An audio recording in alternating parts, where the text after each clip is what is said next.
Hey guys, this is a Smith & Wesson 422 and it is semi-automatic 22 pistol. It's got an aluminium or aluminum frame and a steel slide.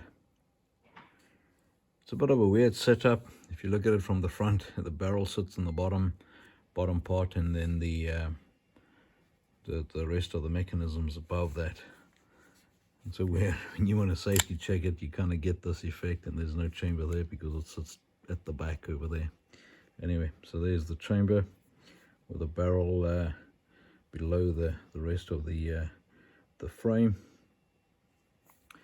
and magazine release sits over there, so you kind of depress it with your middle finger to get the mag out, something like that. 10-round magazine. It's just kind of a plinking target pistol type gun.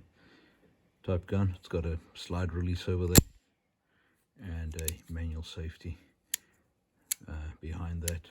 It's hammerless. It does have a weird look when the ejection port sits straight above your hand.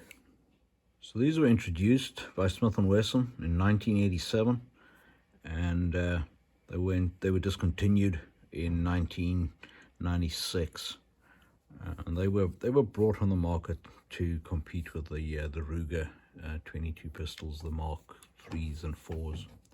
So what this has come in for, the slide was rusty. The owner removed all the rust with bicarbonate of soda, and then he put some cold blue onto the slide, and he's not happy with the patchy finish that he got. It's a pity he removed that rust. That would have been a very good base for the slow rust bluing. And then also he doesn't want those screws to be like a gold color or a copper color. Those are not the correct screws.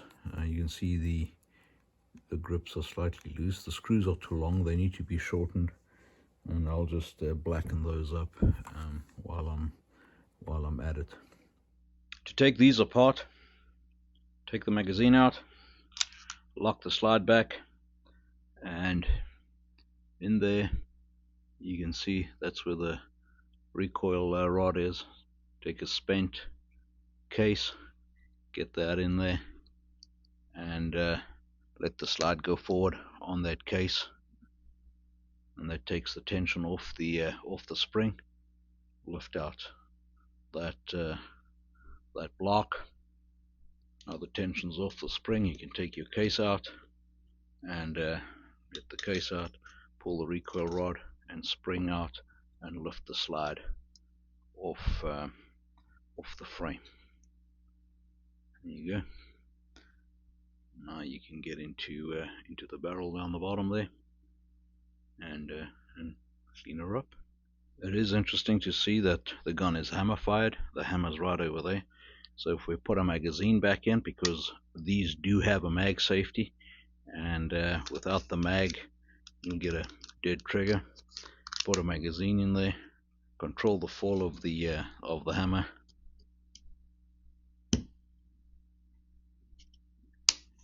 and there's the hammer in the decock position right there. To accommodate the hammer, there's a recess cut in the bottom of the slide, and that's where the hammer will swing into that recess, and there's the firing pin over there,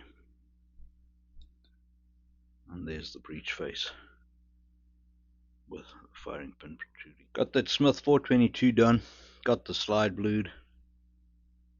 I didn't sand it or anything, so it's got the cast marks and stuff is still in there as it came from the factory. Just rust blued the slide, rust blued the sight and the little screw, as well as the locking collar that slides in there. Kind of gives a bit of a weird contrast because this is aluminium or aluminum, and it's got like a bluish tinge to it versus the graphite color of the slide. Couldn't find the correct screws. These were like a CAD plated, a gold plated color that was in here, and there should be just a slotted screw. Couldn't find those, so I got the plating off with white vinegar, and then I just oil blued them to get them black. Put a O-ring in under the screw so that I didn't need to shorten the screw, and the O-ring also serves as a buffer holding the pad on nicely. Anyway, hope the owner's going to be happy. Stay safe. We'll talk again. Cheers.